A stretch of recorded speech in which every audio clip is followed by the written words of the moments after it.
Hello and welcome, everybody. My name is Tommy Gilmore with Noisy Bird Digital Marketing, and you're watching another episode of Spotligtht Southern Utah. If this is your first week here, every week I talk to a different business owner here in Cedar City, St. George area.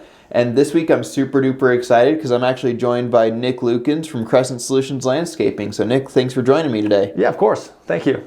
So Nik, you started your business this past year. That's correct, yeah. I'm super excited to chat with you about kind of how you got started with business and all that, but tell people a little bit about like what you do and why you're doing it, how the business got started, all that good stuff. Yeah, absolutely. So I started my business last year kind of just out of the blue. I wanted to be outside. I wanted to do landscaping. I wanted to explore my creative side.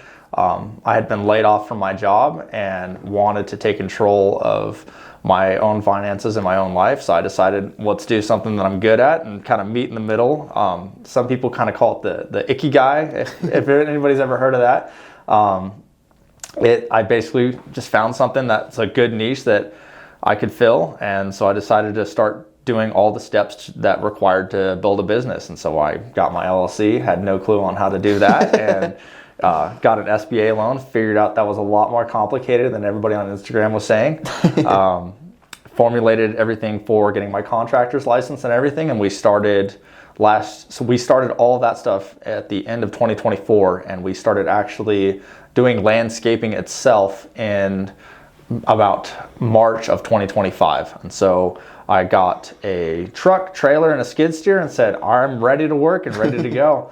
Realized I had all this stuff that I needed to do landscape with, but no landscaping clients. And that was my first big struggle, is how do we get landscaping clients? And so then we took off from there, knocking on doors, and it's been going great ever since, from word of mouth referrals and through relationships we built in town. We've had a really good season this year. That's awesome.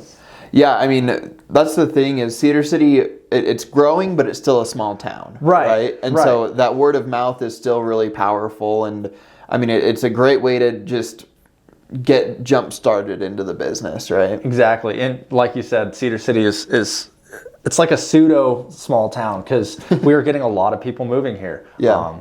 And I feel like we're seeing that transitionary period that probably St. George saw about 10 years ago, where it was a smaller town and people kept moving in and construction kept moving in, and there's that big influx in construction. And I'm seeing that here, and it's really exciting to see. Yeah, it's cool to see the growth.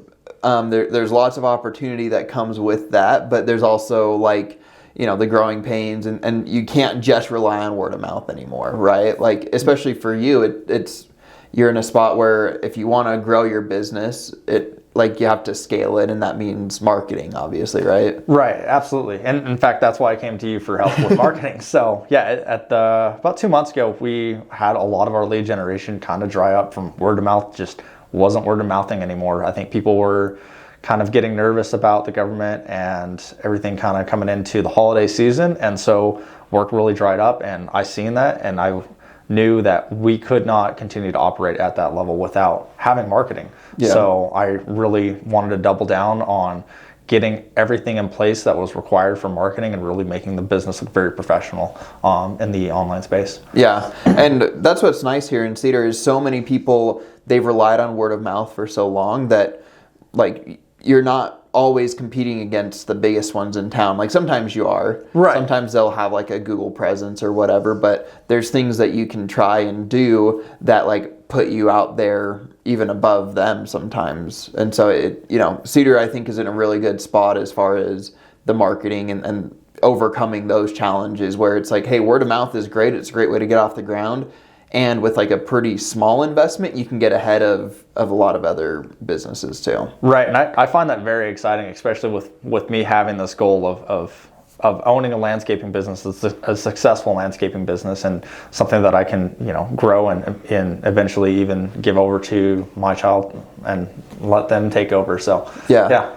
Well, and I think that's what else is great is, your goal isn't just, hey, I just want to work for myself. Right, yeah. There's a lot of solopreneurs, not, all of Southern Utah, and not that there's anything wrong with that. But I mean, you've set a goal of, I'm going to build a business, I'm going to employ other people, And so like I have to grow, I have to push, I have to make clients happy. I have to do all these things that make a successful business run. Right, exactly. And I don't think there's anything bad with starting a business for money. I mean, if you want monetary gains, a business can be a really good vehicle for that.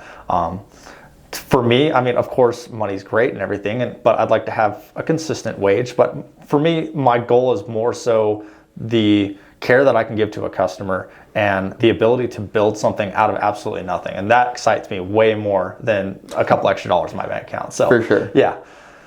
Well, that's awesome. So to kind of pivot away from like, you've got the business started, you're going, you're wanting to grow it. Like, what are some challenges that have come over the last, 8, almost 10 months here in business, and like, what have you had to do to kind of overcome those things? Yeah, actually, well, owning a contracting business, comes with lots of challenges. I would say the first challenge we had was getting out from underneath our feet when it comes to bidding. I mean, with landscaping, nobody's going to tell you how to bid your jobs, and with most construction jobs, nobody's going to tell you how to bid. So you kind of have to figure it out on your own, and it's something that you either overbid and you don't get any work, or you underbid and you barely make a profit. So that was our first little bit of a struggle. Luckily, we got over that pretty quickly. We had some tools. We were able to kind of examine on how we were doing bidding. And really get it so that it was a lot more fair to the customer and fair to us as well. We found that good middle ground. That was probably our first biggest struggle. Second biggest struggle was labor itself. Trying to find good, consistent workers to, I can't do everything on my own, and I need to rely on other people for their help to help me get projects done. That was a really big struggle as well. That took a couple months to really get figured out. And I would also say getting out from underneath my own way. I would try to manage everything and think that I could do everything myself. That was a big one, is getting out from underneath my own way and really relying on other people to take over certain tasks that I could, I guess, trust them to take care of. Yeah. Especially to that last piece, that's something that, if you're a business owner, if you hire people, that I think is the biggest struggle. I've never understood micromanagers. Like, that's just not really my personality. But I'm still having to be very self-aware as I hire people, because like at the end of the day, my business feels like my baby. Right, exactly. And like my clients feel like an extension of that. Like I feel this sense of like protection and like this sense of like, I want to do well by them. I want to do right by them. Exactly, yeah. And so like if I'm hiring people, I don't want to micromanage, but I also want them to feel that same investment. And ultimately, at the end of the day, they probably won't. Right. But I want them to feel like pride in the work that they do. I want them to feel like they're empowered to be able to make the right decisions that they know are right. And like, I just need to be able to trust I've hired the right people. I've given them those right tools. Yeah. And I'm paying them a fair wage, so they're going to accomplish those things that they say that they're going to do. Absolutely. Yeah, I totally understand that, because there will be some times where I have this expectation that everybody I hire is going to know exactly what to do with landscaping, and that's not true at all. Like, you do have to train some people, and obviously there's going to be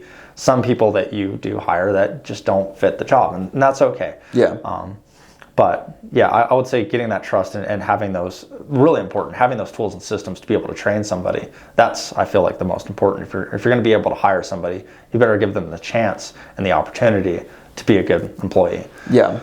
Yeah, and like taking that time, like making sure that you're invested in them and having them feel that, I think that goes a long way for people too, because then like they're not only connected to your clients, they're connected to you, they're connected to the business as a whole. Like you're talking about those systems, the culture, all those things. Like, there's so much that goes into it. Oh, yeah. At the end of the day, it's like what we do, we want to service the client the best as we can. And so we have to like hire the right people, empower them, train them well, and invest in them as people and as employees. Right, yeah. Well, I think it's really exciting to see what businesses grow into when you do put that time and effort into those things. Yeah, definitely. Yeah, it makes a huge difference. You see the businesses like, not to name drop, but Walmart, like they're trained for a couple days and then they go out, and if you have a great customer experience at Walmart, I don't know when people have that. I've never had it.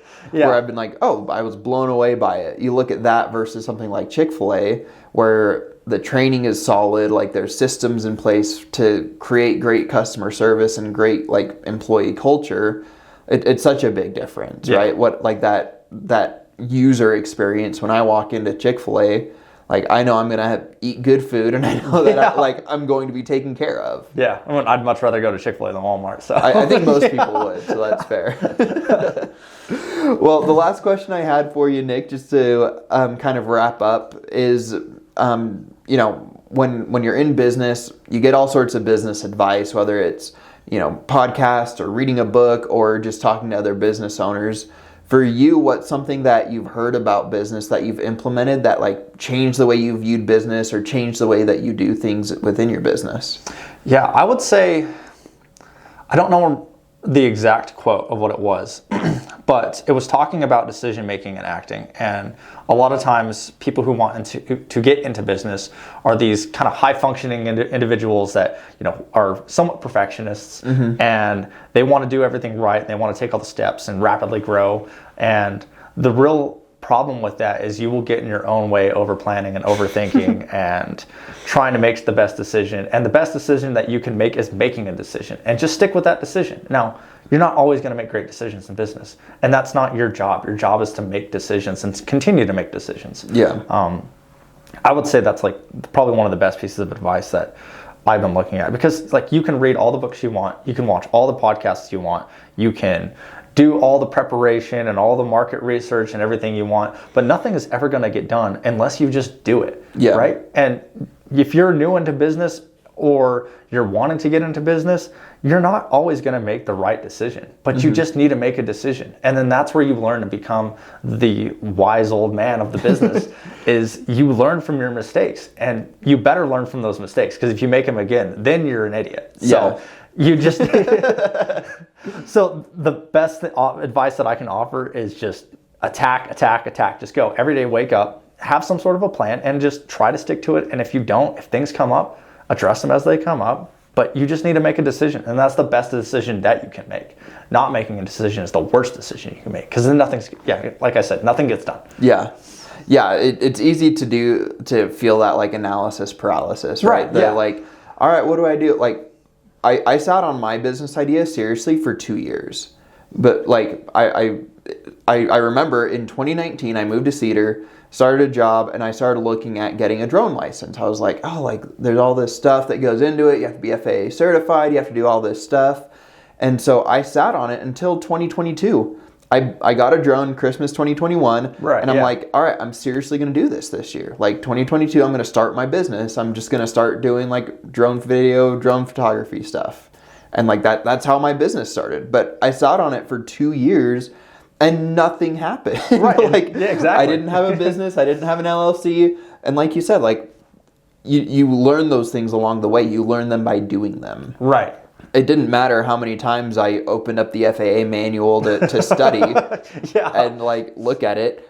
I seriously studied for like a month between January and February. I took the test. I aced it the first time, not because I studied for 2 years, because I studied for a month. Right.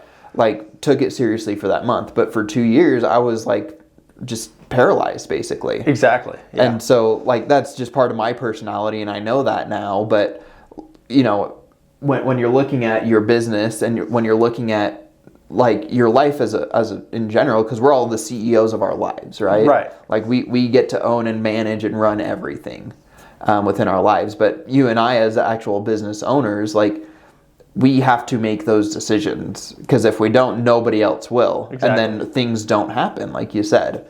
And I listened to a podcast. It's the guy that owns Lovesac, and the one of the like sayings that he has is now is better than perfect. Oh yeah, because you're never going to get perfect, especially not by studying. Yeah. And so start the thing, do the thing, and that pertains to like starting the business, or it pertains to, hey, we want to launch this new service, we want to get this new equipment, we want to hire this new person. Right. Yeah. Okay, like if it makes sense, do it now and then perfect it along the way. You're never going to have it perfect, but like it's okay to all right, like right now in my business, we're focused on sales somewhat. That's my always job. But I'm also focused on training my people. Right. Like, I hired great people. I trust them. I want to give them more hours. So that means more sales. But in order for them to like fulfill on those, we have to have systems in place. So like, we're doing a weekly training. We're doing like weekly check-ins beyond the trainings. We're doing all these extra things that accumulate less hours for me to sell. But at the end of a couple months, what it's going to mean is I have way more time to sell because I'm not involved in client stuff. Right, exactly. And so these are people that I hired, as early as like April this year. And so it's just been, all right, I hired them when I needed them. We've thrown projects their way. It's been fine. Now we have a team. Now we have these things, and I have to focus on systems. Right. So now's the time for that for me. And there will come a time in your business, if you're a business owner, or in everybody's business, where you're like, this is the season I'm in. Now's the time to perfect. Exactly. Now's the time to hone in more on this part. But yeah, for sometimes you're just like, hey, I need you. Here's the thing. Do the best you can. Exactly. And then we're going to figure out way better how to do it along the way. Right, yeah. Well, and that's why, everybody talks about systems, systems this, systems that. But I don't feel like a lot of people really explain what systems are. Yeah. And best way I can think of it is it's just a standard way you go about doing things. Yeah. And whether it be some sort of software you use or some sort of SOP you have, but exactly what you were saying about those systems is if you just get them in place, I feel like a lot of times those systems will help you make those decisions because you're not sitting there trying to figure out how to perfect something. Instead of trying to perfect how you go about doing it, all you have to do is just change the system and try to perfect the system. Yeah, exactly. And an example of that is for us, I've got a project manager and then the fulfillment team that does the stuff. So right, yeah. He's making sure that the jobs are done right. We have anywhere from 12 to 20 clients. And so he's just making sure, hey, we don't drop the ball on anything we need to do with these clients. He's meeting with them. He's checking in with them. He's very client facing. Right. But then there's some times where he doesn't know the technical side of stuff. So we differentiated, okay, if the client has this need, this is what you do as the fulfillment person as opposed to the project manager. Right. This is when it's okay for you to reach out to them directly and just CC him in an email. If and it's not exactly this, but it's just these general things kind of pop up. Yeah. So, and we'll try it, and then over the next 4 to 6 months, hey, this happened. Okay, cool. We'll figure out an SOP, or we'll change this. It's going to adapt, and it's going to kind of perfect itself through the process of learning and growing. Yeah. No, I can say the same for my business, and I know it's a little bit different, but for us, every time we go to a project, we try to take notes on all the things that happen throughout the project, and we have our sustains and our things that we need to change or our improves. Yeah. If anybody's been in the military, they know what that is. They know it's from an AAR. But so I try to implement it into my own business, and it works great. Every single project we come up with 3 sustains and 3 improves. Okay. And we go through and we figure out what little things that we can do to do better, and what little things we need to continue doing. So that's really cool. I like that. Yeah, and I know that you were in the military, so systems are a big part of that. So I'm sure that helps too, where you have that experience of everything is very systematized. Right. Well, and those things, they can get in your way at times, right? You can get so much stuff in there, right? That you have all these people trying to make decisions on things and make systems to make things, because in the military, you get so many people that they have to do something, so they're out there making systems, or they have the good idea fairies, right?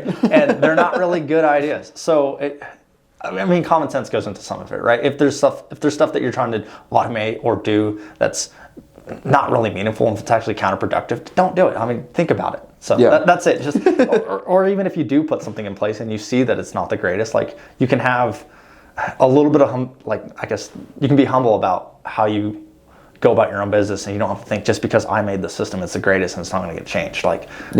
Be very humble about how you go about your business, and realize that you're a person, you can make mistakes. And so that's I don't know how to really put a little bow on that one, but no, it makes sense. Good little piece of advice. So. Yeah, no, I think it's great advice.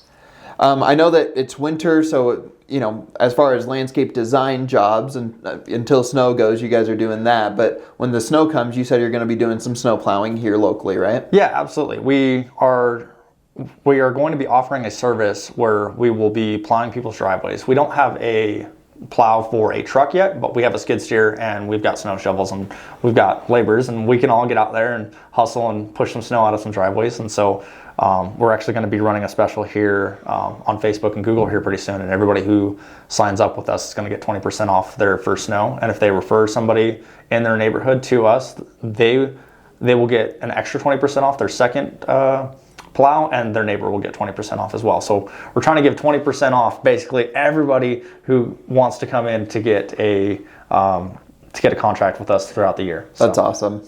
Well, if you're watching, if you live in Cedar or the surrounding area and you hate pushing snow around, this is a great deal. I'm really excited about it. So check them out, guys. What's the best way to get a hold of you if they're wanting to get that done? Yeah, so they can email us at crescentsolutionslandscaping@gmail.com, or go ahead and give me a phone call or a text at 435-590-2987. And yeah, don't let your wife, get you up at 3 o'clock in the morning and tell you that she needs the driveway pushed. Just let us come and do it. So that sounds great, man. Well, Nik, thanks so much for taking the time. And guys, thank you so much for watching. This has been another episode of Spotlightht Southern Utah. We'll see you guys next week, where I'll be here with a different business owner. But till then, we'll see ya.